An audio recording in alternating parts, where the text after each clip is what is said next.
Yan guys, ipagluto natin ang ating mga kasamang nagtatrabaho. Kahit malakas po ang ulan, tuloy-tuloy. Luto tayo ng galunggong na sersado. Yan. Galunggong po ang aming ulam ngayon.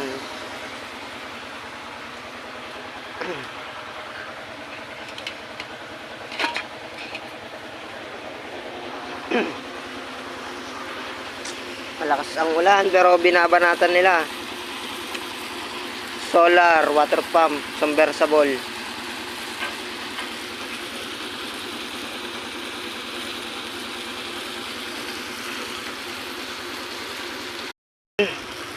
Nilagay ko na yung itlog guys.